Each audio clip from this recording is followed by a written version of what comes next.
abd-ru-shin, in the light of truth, the Grail message. What seek ye? What seek ye? What is all this tumultuous agitation? It permeates the world like a ferment, and a flood of books overwhelms all peoples. Scholars pore over ancient writings, investigating and pondering until spiritually exhausted. Prophets arise to warn, to predict. Suddenly from all sides people strive feverishly to spread new light. Thus it rages now over the troubled soul of mankind, not refreshing and invigorating, but scorching, consuming, absorbing the last vestiges of strength still left to the afflicted one in this gloominess of the present time. Here and there also a whispering is heard, rumours of a growing expectation of something impending. Every nerve is restless, tense with subconscious longing. There is seething and surging, and over everything lies a kind of ominously brooding stupor, fraught with disaster. What must it bring? Confusion, despondency and ruin, unless a mighty hand tears asunder the dark layer that now envelops the terrestrial globe spiritually. With the slimy tenacity of a dirty morass, absorbing and smothering every ascending free light thought before it has become strong. With the gruesome silence of a swamp, suppressing, disintegrating, and destroying every good volition, even in the bud, before any action can arise from it. But the seeker's cry for light, imbued with strength to cleave through the mire, is turned aside and dies away beneath an impenetrable canopy, assiduously set up by the very people who think they help. They offer stones for bread. Look at the innumerable books. They do not animate, they only weary the human spirit, and this is the proof of the barrenness of all they offer, for whatever wearies the spirit is never right. Spiritual bread immediately refreshes, truth revitalizes, and light animates. Simple people must surely despair when they see what walls are being built around the beyond by so-called psychic science. Who among the simple is to grasp the learned sentences and strange expressions? Is the beyond, then, intended exclusively for psychic scientists? They speak of God, but is it necessary to set up a university in order first of all to acquire the abilities to recognize the conception of the Godhead? To what lengths will this mania, which is mostly rooted only in ambition, drive them? Readers and listeners stagger along like drunkards from one place to another, unsteady, not free in themselves, one-sided, because they have been diverted from the simple path. Listen, you despondent ones. Lift up your eyes, you who are seriously seeking. The way to the highest lies open to every human being. Proficiency in learning is not the gate to it. Did Christ Jesus, that great example on the true path to the light, choose his disciples among the learned Pharisees, among the scribes?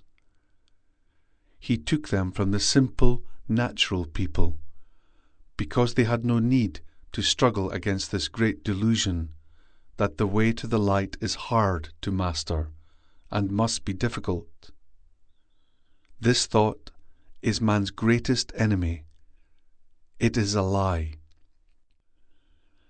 Thus turn away from all scientific knowledge, where it is a question of what is most sacred in man, which must be fully grasped. Leave it alone, for science, being a product of the human brain, is piecework and must remain piecework. Consider How should scientific knowledge, acquired by laborious study, lead to the Godhead? What, after all, is knowledge? Knowledge is what the brain can conceive.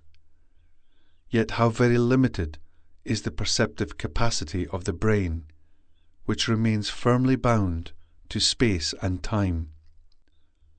Even eternity and the meaning of infinity cannot be grasped by a human brain.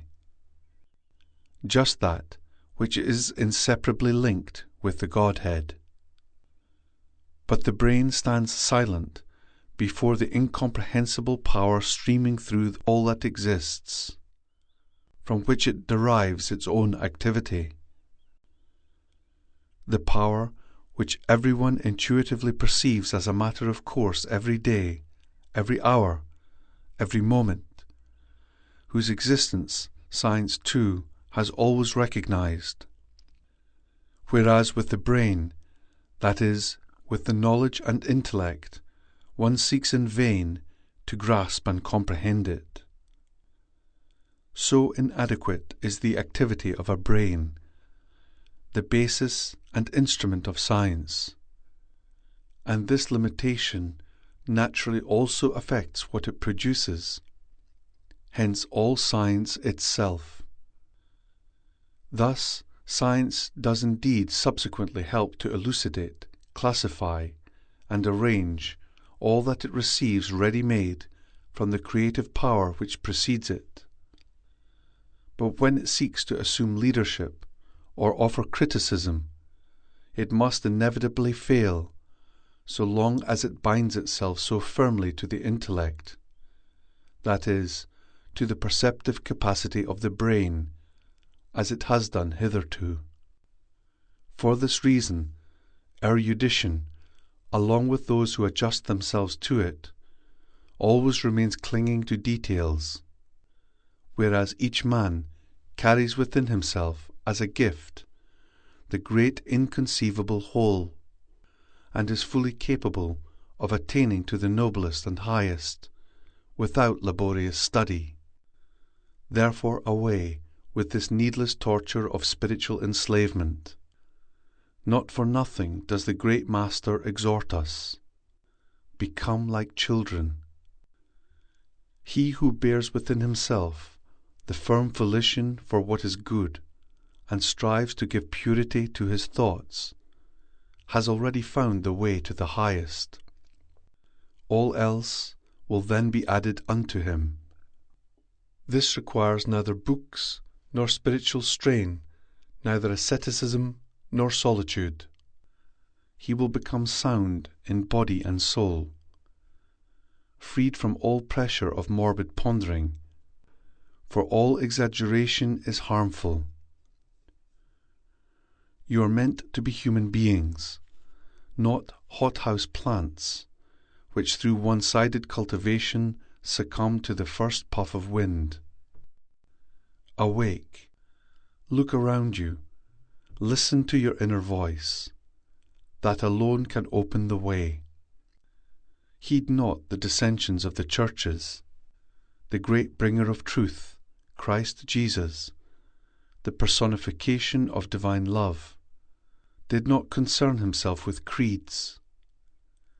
After all, what are the creeds today?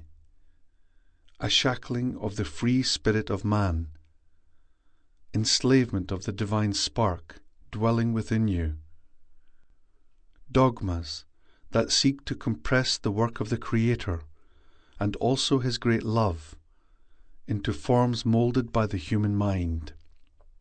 This indicates a dishonouring of divinity, a systematic disparaging. Every serious seeker is repulsed by such things, because they prevent him from ever experiencing the great reality within himself.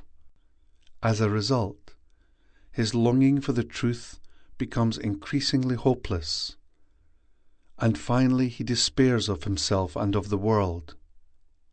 Therefore awake. Shatter the walls of dogma within you. Tear off the bandage, so that the pure light of the highest may reach you undimmed. Then your spirit will soar aloft in exultation, jubilantly sensing all the great love of the Father, which knows no limitations of earthly intellect. You will at last know that you are a part of this love. You will grasp it easily and completely, unite with it, and thus gain new strength daily and hourly as a gift, enabling you to ascend out of the chaos as a matter of course.